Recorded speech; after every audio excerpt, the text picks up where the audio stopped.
Today we're interviewing Carol Fleming, who's a personal communication coach and an old friend and colleague of ours for many years. Now, I know that this book represents a culmination of the work you've done. Give us an idea about why you decided to write it. People always ask me, what book should I read? It's part of our culture, they want to read a book. There is no book for them.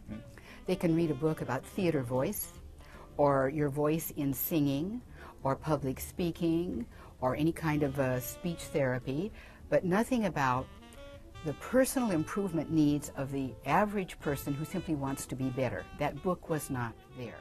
I worked with teenagers who are going off to college. Let's say they've got themselves into Harvard.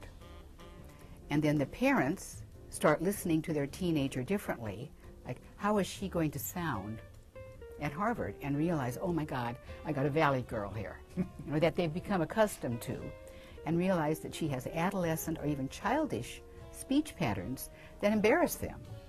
So they might bring this young person to me to try to teach them a more mature way of speaking. Can you give me an example of one of those speech patterns, what it would sound like before and then what it would sound like after? Oh, Rick, I'm just totally grossed out by that.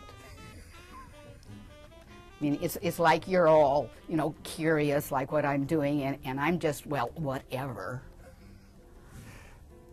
And how would they sound after coming to Dr. Fleming? Well, I hope that they would speak in a way that does not draw negative attention. They need to get aware of of the mannerisms and the little things that bond them with their classmates, but create a wall with the general population. So that's a matter of ear training, and then showing them a different pattern. Most of the people that will be watching this are in the business community. Yeah. How does all of this apply to a business situation? Oh, Rick, business is nothing if not communication. Within a company, between the hierarchies of the company, which presents all kinds of challenges. Because you're going into a hierarchy, and you can talk with a peer group and you have a certain level you're all comfortable with, but how comfortable are you in assuming leadership with people who are below you? And you may have trouble thinking about people being below you, in which case you're not going to communicate authority very clearly because you're busy trying to be nice at the same time that you're being authoritative. On the other hand, there you are in the elevator with the CEO, and you are struck dumb of how you handle that. So I might have to teach somebody of how to talk on the elevator to a superior. Small talk, chat.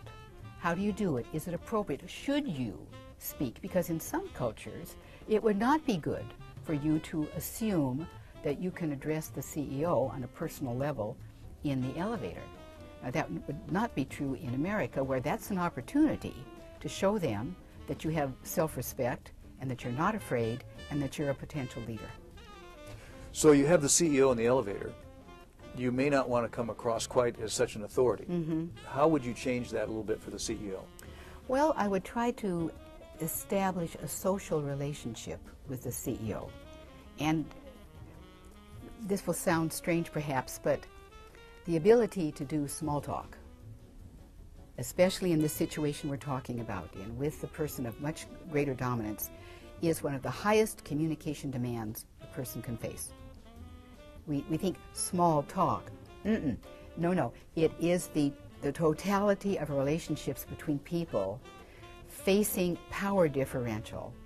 There is nothing more delicate and nuanced than that particular interchange. So you would want to establish friendly intent. You would want to give that person a lot of latitude. I wonder if you get this kind of concern. People come in, they want to get better, and you can see some things that need to be changed. And then they maybe throw up a little bit of a resistance, and they say, but if I change all this voice stuff, aren't I becoming a phony? Because it's not really me. How do you handle that? Well, of course, I have to deal with it a lot, because how you are is such a familiar territory for you that no matter what you say of how you want to change, your whole totality will fight you right from the beginning. That all of a sudden you're wrong, you're phony, you're weird. I better stop this, this can't be right. So that is a very common thing. So how we communicate, as I've said before, is who we are, and that is why we are so troubled by adjusting it. I could teach you French faster than I can get you to modify a small aspect of your English. Because you won't fight me with a foreign language, but you'll fight me with your old learning and habit to stay the same, unless it is deeply rewarding to you to change. And that can happen too. So the pain of staying the same is much greater than the pain of the change, and then the person will move in the direction That's that will right. be helpful. That's right. There has to be a strong carrot.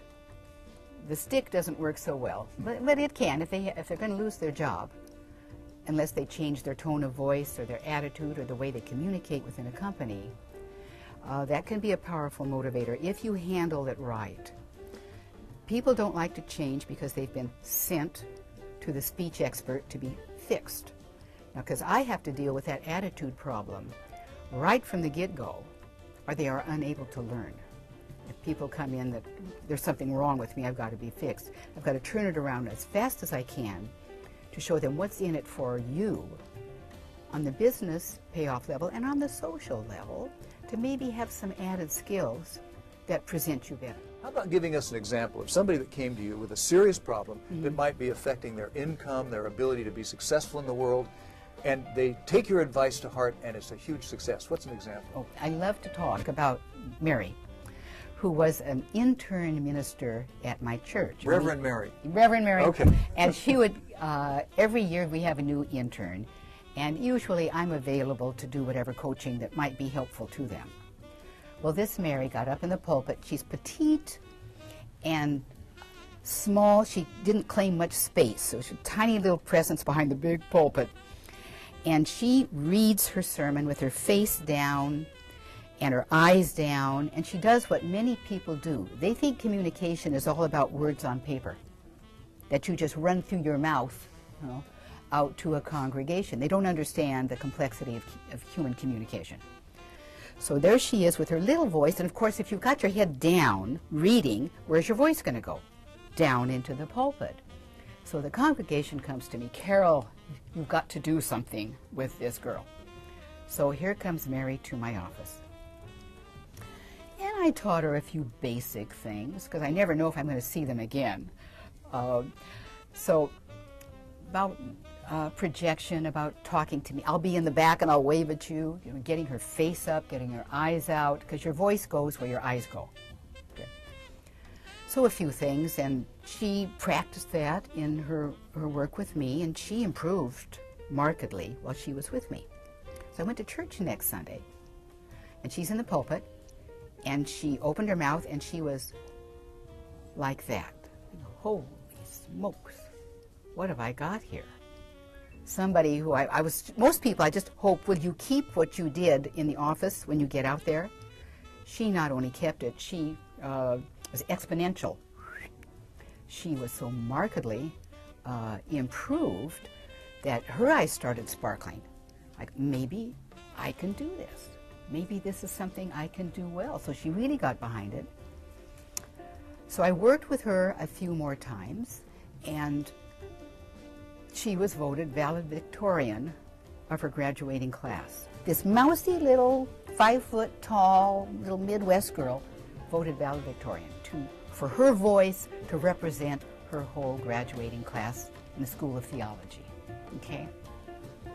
And I went to her graduation. And here's Carol Fleming in the back with tears running down. Yes. Yes. I mean, Mother Carol. Just incredibly proud to have been a part of her realizing her voice. Because you know what that means, Rick. When people find their voice and lift their head and speak out, now she can do great things which she could not do before. So gratifying, yes. It's awfully good work. It is good work. Thank you, Carol, for coming in this morning. Thank you.